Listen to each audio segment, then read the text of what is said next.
Thanks to all colleagues who've worked on this and enabled me to take part in this really important piece of work. As Vicky says, there's a lot to cover here, so I'm going to try my best to stick to that 20 minutes, but I'll be dealing with a lot of really rich, complex data from 4 countries.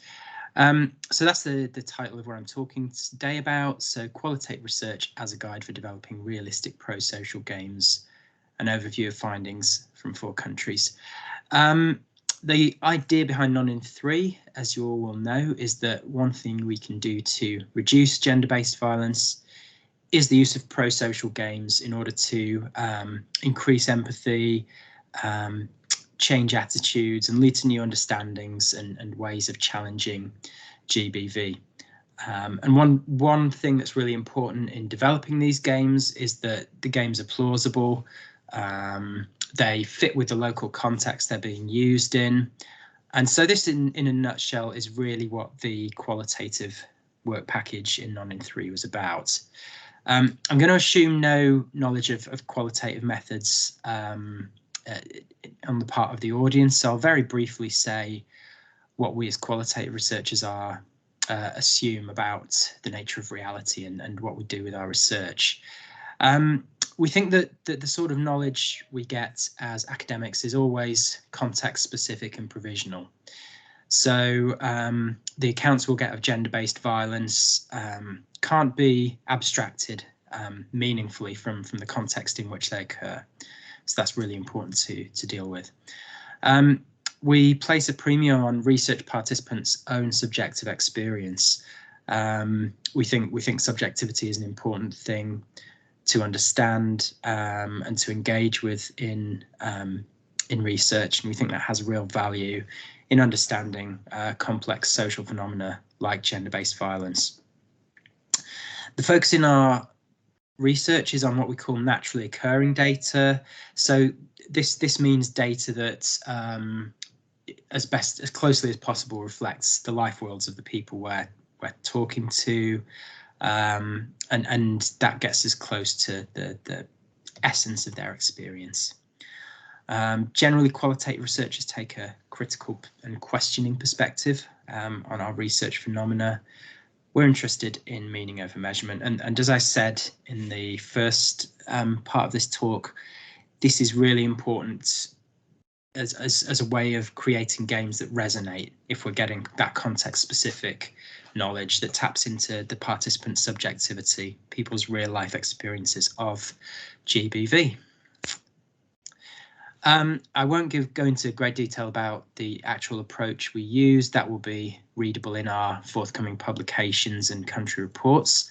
But what I will say is just that we developed a specific focus for each of the 4 countries in the GCRF project. The focus was developed with a lot of input from, of course, the local country teams. So the country leads and research colleagues in each of those countries had already a good understanding of some of the key issues with GBV in each of their contexts. Also stakeholders. The country team spoke to a lot of different people who are involved in efforts to reduce GBV. So, you know, practitioners in government services, non-profits, NGOs, and so on. In each country, we did a combination of interviews and focus groups, and really focused on gathering data from people who could tell us best about our research interest. So I'm conscious I am skipping over this a little bit, but I think it's important to get the participant voice so you can see the link, hopefully, between our qualitative research and the games. So first country we'll look at is India. The focus we looked at in India was the relationship between gender biases and GBV. A number of rationales for this. So there's the imbalance of work in India. Only 1/4 of women in India are currently seeking work or in work, compared to 82% of men. We found, you know, in our research and in past research that's been done in India, there's a real prioritising of boys' education and limits placed on women's mobility. Multi-generational households were a India-specific phenomenon. They were really important in understanding how traditional gender roles were transmitted through the generations. The practice of dowry is widespread in India, even though it has been outlawed, and GBV is widespread. So these are some of the participant narratives. I can only really give as a snapshot, but I've pulled out what I think are some of the most compelling quotes from our participants. So one thing was this normalization of violence happened in most of the participant accounts that we looked at from our Indian from our group of Indian women that we talked to. There were 42 women in this study. So my mother told me that if somebody tells you anything, I should not answer back. I should tolerate it because I have to stay in the marital home, to ask the in-laws if there was any mistake in my understanding, and since I don't have a mother-in-law, to ask the elders. What else did she advise you? To make good food, and if anything hurts me, then not to bother, just to ignore and listen to what the other person is saying. So Madhu's account was really quite representative of what a lot of our participants were saying, that violence within the home was really just treated as something normal. So this was something we viewed as something that was important to challenge. Oh. My slides have stopped moving. Yeah, related to this, I suppose the Indian team really throughout their work and the findings they developed highlighted the importance of challenging cultural norms. So this one from Anushka was really compelling in that she brought up this notion of respect for the family as one thing that would prevent women from seeking help for gender-based violence. So in the Indian team's research, this was something that was really highlighted, this notion of respect, that that gender-based violence is something we shouldn't discuss, and you know, shouldn't be brought to the police or to other authorities or other support services. So those were some other cultural norms that were identified as important. Another thing, this really links to what I was saying in the general overview of India at the beginning. So Team India also noted the importance of certain strategies for developing women's autonomy. So one of those was education, and another key thing was choice over marriage for women. So Teju's account was pretty representative of some of the issues to do with marriage, whereby a lot of women got into the new marital home and then became, you know, financially dependent upon their husbands, which was a real barrier to leaving violent relationships if they're experiencing that. So, you know, after marriage, you're stressed because of your husband, kids, and your house responsibility. I always advise all the girls never to marry, and if they get married, they should not leave their jobs, because if you have financial independence, you don't have to beg for money from your husband. So the importance of power relationships here between men and women was really important. Education was another big thing we saw. We saw in so many accounts girls whose education was being cut short, often to prioritise sons' education instead. But there were these prejudices that there was sort of no point in women studying because, you know, the assumption in many families was the women would be the homekeepers, and it would be the husband and the father who had the career and earned the money. So for Riti, sadly, you know, her father never bothered to recognise her talent and support her moving forward. A real common theme, unfortunately, in the Indian women's narratives. Okay, moving swiftly on, I'll tell you about Jamaica. The Jamaican team decided to look at child sexual abuse as the focus of their research, and particularly the impacts of disclosure and the barriers upon disclosing experiences of child sexual abuse. As with the other countries, this was the topic that was identified as really a key gender-based violence issue among Team Jamaica. Jamaica has made progress to reduce violence against children, but UNICEF noted structural and systemic inadequacies. And there are a number of beliefs in Jamaican society we saw in our research that prevent CSA disclosure. So I'll tell you a bit about that in the coming slides. Interestingly, by the way, guys, there have been, the reported incidence of child sexual abuse in Jamaica has been increasing over recent years. This could be interpreted in a number of ways, and I think the most plausible is that it actually is becoming,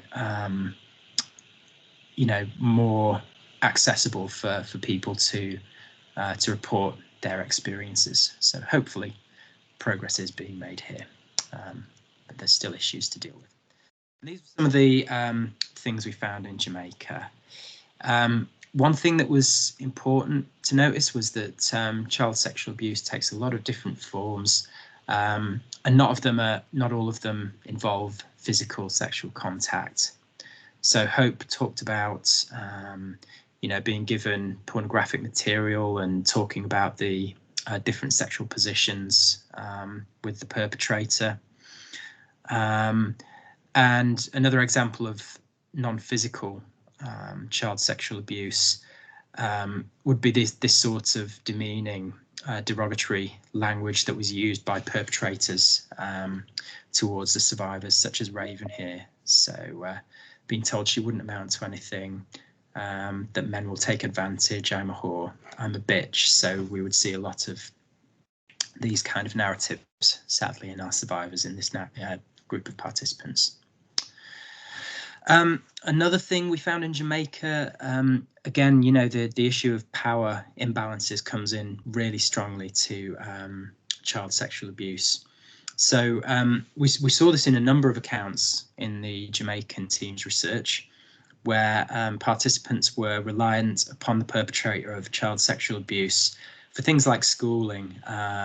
So in Goody's account here we see, she was in half a home, and here comes this man where he would provide me with stuff, provide me with school and stuff to go to school, lunch money, all of this stuff, and in exchange, right, sexual advances were made.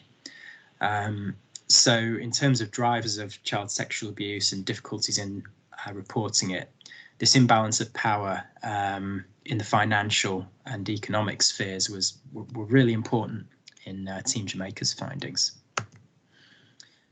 As with India and the issue of violence against women in the home, child sexual abuse was highly normalized in Team Jamaica's findings. So here's Grace giving us, it's really sad sometimes to read these stories that they report their experiences of child sexual abuse, and things are just not acted upon by the authorities. So, when something bad happens to you as a female, just get over it. Incidentally, some of the male participants in Jamaica's work reported that child sexual abuse that was perpetrated upon them by women, so when they were underage, was not considered as child sexual abuse, and it was seen as a sort of sexual rite of passage. So there was one really powerful belief as well that was preventing children from coming forward and disclosing their experiences. We also saw contrasting responses of family members and people close to our participants, and this was really important in whether people felt able to disclose CSA and seek help. So Mary, on the one hand, is talking about her mother not acknowledging the wrong that had been done to her by the perpetrator. So I think that's a really huge issue for survivors if they're not taken seriously, especially by people who should be caring for them, mothers, fathers, and close friends and family. On the other hand, in Kelly's narrative, we see her father really pushing for her to disclose and to seek justice, and supporting her through that process. So disclosure was really tied to how much social support our participants were getting. Onto Uganda. I think I'm doing all right for time, actually. This is good so far. So Uganda team decided to focus on child marriage. Again, this was very relevant to the local context.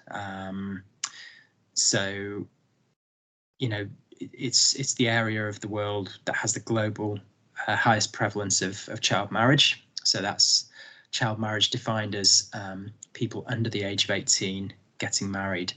And that happens, you know, with 40% of girls in sub-Saharan African contexts.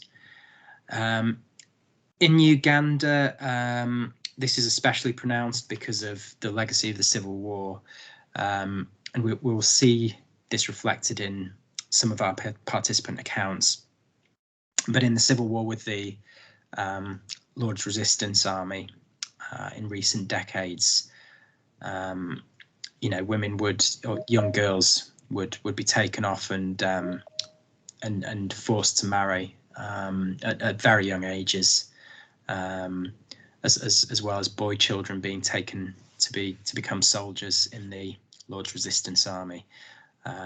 So that context really was feeding into our participants' accounts, as we will see.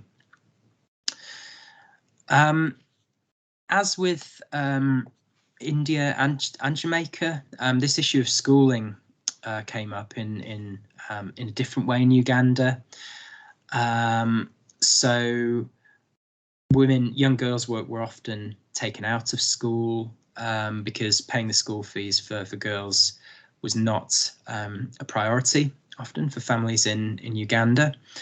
And that made it difficult for the girls to move on, seek you know, gainful employment for themselves, increasing financial dependence on their husbands and so on. However, it's important to notice that a number of our participants were saying, you know, the girls themselves had a role in the decision. So parents will not tell you to go and get married. They'll make the decision to get married where they're below 18 years. They think they're mature, and when you send her to fetch water, she does not come back. And when you reprimand her, she will say you're mistreating her. Then she runs away and gets married. So there were some different perspectives, I think it's fair to say, among our participants of what was actually driving child marriage and the dropping out of schooling. But it was certainly agreed upon that this was an issue among child brides.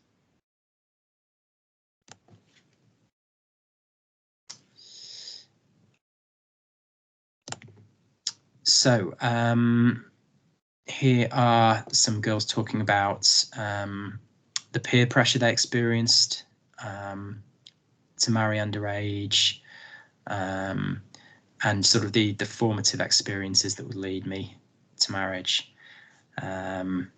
So, you know, here in Atwendya, she's talking about remembering some friends telling me about having boyfriends, bought them nice clothes and other luxuries. So they were trying to advise me to get one. Again, we see a wider context of sort of cultural norms as where marriage and you know, husbands buying the girls nice things was seen as desirable and a driver of child marriage, and the wider context of peer pressure.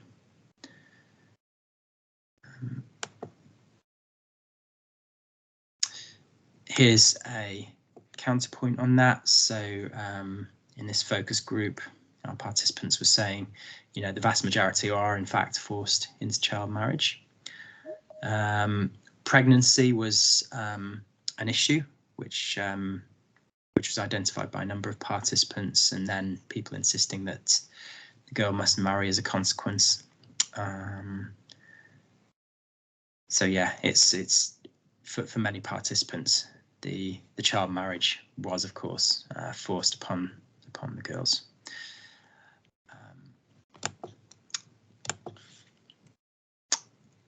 Other issues, a number of our participants experienced abuse in the natal family home. So, so for some participants, this idea was that entering a child marriage was preferable to continuing to experience harsh treatment by family members. Often this was with children who'd been adopted or who were living, you know, in this case, in this focus group, our participants talking about living with her uncle and her uncle's wife. So yeah, I never had anyone to cater for my basic needs. Life was hard. So when I met my husband, I thought life would be better. So that issue of experiences of abuse within the home was really a driver of child marriage as well. And as I said before, we can't separate out the legacy of war in this context. So important in understanding the phenomenon of child marriage in Uganda. So Akara is talking about when the Lord's Resistance Army rebels abducted her at 12 years old, forcefully gave her to a man who impregnated me, and then I gave birth to a baby. So this sadly was something that happened to many young girls in the context of the Ugandan Civil War. Tim, I'm going to give you a 2-minute warning. Okay, thanks, Vicky. Okay. I'll rattle through the next slides as quick as I can then. So yeah, and also consequent upon the war, this sense of being unsafe, a lot of young girls found that this idea that marriage would be a way to protect them from danger somehow. Very quickly in the UK, we're talking about violent relationships. I won't talk about the context so much. I'm just going to skip right to the findings because that's the important bit, is the participant voice. So yeah, the importance of non-physical abuse again came really through very strongly in the UK findings. A lot of our participants viewed emotional abuse as at least as bad as the physical abuse they experienced. Some people put it very starkly, you know, I take a punch in the face every day quite happily, compared to the emotional or verbal abuse. Again, we're seeing these sexist norms coming through, and then normalizing it, shaming girls for kind of any sexual encounter, getting bullied, called a slag, she says, does Katie. So there was a lot of sexist language that degraded women, and kind of was one of the process that normalized the experiences of IPV. A lot of participants talked about the drug and alcohol abuse of their partners. So here's a number of examples we found in our data from various different substance uses. And yeah, a lot of our participants highlighted, you know, linking nicely to Ni3 and the idea of the pro-social games, the importance of knowledge for healthy relationships. So a lot of our participants simply thought, this is what a relationship is like. And this quote really exemplifies it, you know, never had knowledge of what's okay, what isn't okay, what to expect. So my experiences were negative and sent me to a place where I didn't value myself enough. So yeah, there's a hint here, I think, that education can be really important in helping young girls really understand what to look for healthy relationships. Yes, similarly to the earlier point about emotional abuse as well, you would see, you know, our participants talked about gradual wearing down of their self-esteem and so on. And finally, one point I really must make before we go to the second presentation is this issue of technology-mediated control. Louis Bailey, one of the researchers on this program, has recently put in a journal article for peer review on this. And really, you know, new networking technologies provide perpetrators of intimate partner violence with real new opportunities for controlling and monitoring their partners. So Eva's narrative was a real powerful example of this, being told to break off all contact with this really good friend she had because of her ex, and him using these technologies that are supposed to connect people, supposedly actually using them to isolate her further. We saw this process in a lot of narratives. Okay, I might have had more than 2 minutes, but I will wind it to a close now. I just want to highlight a couple of commonalities that I think are important here, thinking about the games and the role of Ni3. The need for education on gender-based violence and sexual health and healthy relationships, I think, came through all the countries, all the work of all the teams. Empowerment of women and girls, in a related point, should come from, economic, political and educational directions. Jill made this point yesterday about the importance of involving men in efforts to reduce gender-based violence. And in a broader sense, it's crucial to challenge damaging gender norms, which normalise gender-based violence of its various forms. So I will wrap up there, and apologies, I probably have gone over by a minute or so, Vicky, but thank you for the... You're forgiven, Tim. That wasn't bad at all. Thank you very much for sharing that really informative presentation with us. You've certainly shared some really fascinating findings from across our countries. And for me, you've certainly highlighted the very different contexts that we've been working in, and also the importance of sharing those findings as widely as we can. Could I just ask you, would you please share a copy of your presentation with Nick? And Nick will make sure we add it to the website. We've had a few people a little late joining us, so I'm sure they would want to see that, Tim. It was really very useful. Thank you. The participant voice is the important thing. So yeah, I'll send that to Nick as soon as we finish conference today. Thank you very much, Tim.